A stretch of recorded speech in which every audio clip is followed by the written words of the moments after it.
The candlelight flickered, casting warm shadows on her face. My wife, Lauren, looked stunning in a red dress that hugged her figure, her lips curved into a practiced smile. A smile I fell in love with 10 years ago. A smile I now saw as false. We sat at the corner table of Marcelli's, our favorite place for anniversaries.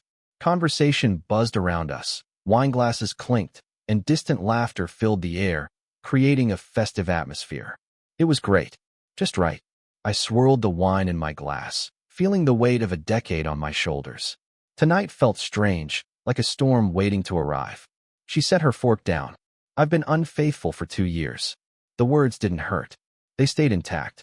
They landed softly, clearly, and with purpose. Take a moment. I'm breaking up with you. Lauren leaned back, watching for my response. Expecting the destruction, the desperation. She thought I would give in.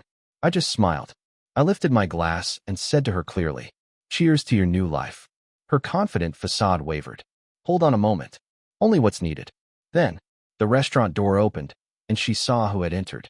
Her face lost all color when she saw the last person she expected tonight. Ethan, her partner, my closest friend.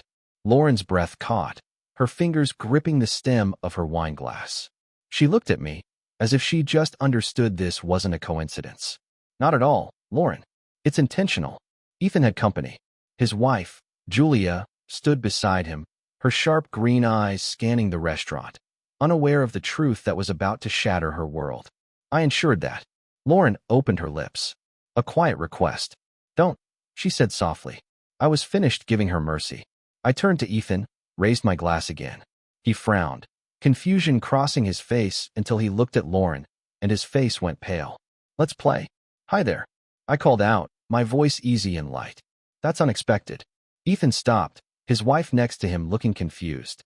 Lauren grabbed my wrist hard. "Please," she hissed. "This isn't right." Betrayal has a way of cutting deep. The truth reveals itself in its own way. I shook Ethan's hand slowly. "It's funny to see you here. Lauren and I just celebrated our anniversary." Julia's eyes shone. "Okay, happy anniversary." Lauren seemed like she wanted to vanish. Ethan was falling apart, his hand clammy in mine. "Thanks," I said, letting go of his grip. It's a bit awkward since Lauren just revealed she's been sleeping with my best friend for 2 years. Quiet. Lauren took a deep breath. Ethan was shocked. Julia blinked as the words sank in, heavy and toxic. "Next." "What is it?" Julia turned to Ethan and whispered. Ethan swallowed hard, panic etched on his face. "Babe, I am." "Tell her," I said, my voice soft but steady. "Let your wife know how long you've been with mine." Julia's hands shook.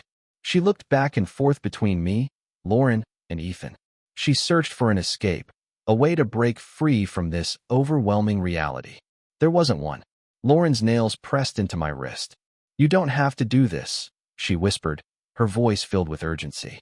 I smiled at her. "Oh dear." I leaned in, my breath near her ear. "I want to do this."